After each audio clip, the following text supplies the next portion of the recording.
manifestations dans l'ensemble de Paris, sans périmètre défini. Donc le tribunal administratif a demandé à plusieurs reprises des éléments précis à la préfecture qui permettent de justifier en fait une telle interdiction. La seule justification tangible qui nous a été donnée, c'est qu'il y avait 8000 policiers de disponibles, ce qui est énorme, et 2000 véhicules particuliers qui venaient vers Paris, alors qu'il y a 5,4 millions de véhicules dans Paris. Donc vous imaginez bien qu'on est sur une situation où très clairement, je ne sais pas si c'est sur demande du gouvernement pour des raisons politiques ou par excès d'inquiétude complètement démesurée de la part du gouvernement, mais là on a un test important pour le tribunal administratif parce qu'on a une affaire qui va être difficile de justifier si elle va dans le sens de la préfecture. Aujourd'hui, cet arrêté n'est pas justifié, et si évidemment il y a une décision favorable, on partirait tout de suite au Conseil d'État, on a trouvé un avocat au Conseil nous accompagnera, et on réclamera, parce que ça crée un précédent très grave, ça crée un risque arbitraire pour les Parisiens.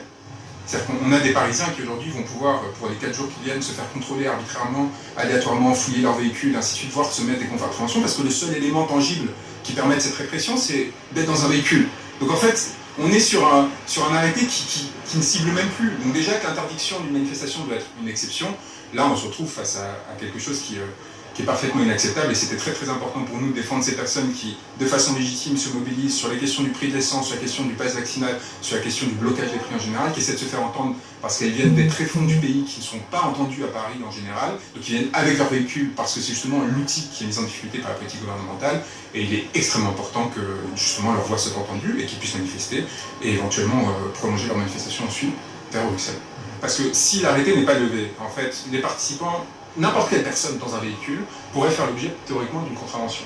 C'est-à-dire de façon en fait parfaitement arbitraire, pour peu qu'on considère qu'elle participerait à des convois. Il faut vraiment qu'on se rende compte que c'est un problème qui va au-delà des personnes qui cherchent à manifester aujourd'hui. Ça peut toucher tous les Parisiens. Ça va créer évidemment des confusions monstrueuses dans Paris, parce qu'il va y avoir des contrôles aléatoires sur tous les axes de circulation qui vont créer une entrave pour le coup, qui est invoquée par le préfet, mais qui risque d'être provoquée par les services du préfet eux-mêmes, et pour les organisateurs, évidemment, des sanctions pénales potentielles, alors même que toutes les instructions qui sont données systématiquement, c'est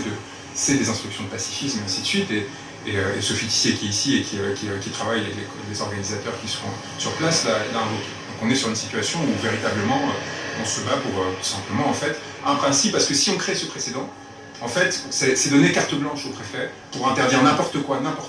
quand, selon en fait ses préférences politiques et le fait que ça puisse gêner le gouvernement. On a vu que le ministère de l'Intérieur est intervenu, que le porte-parole du gouvernement est intervenu sur ces questions. C'est un dossier qui est suivi par le gouvernement parce qu'il est inquiet de quoi? Non pas de violence, non pas d'entrée à la circulation, mais des conséquences politiques qu'une réelle mobilisation pourrait produire à quelques mois des élections.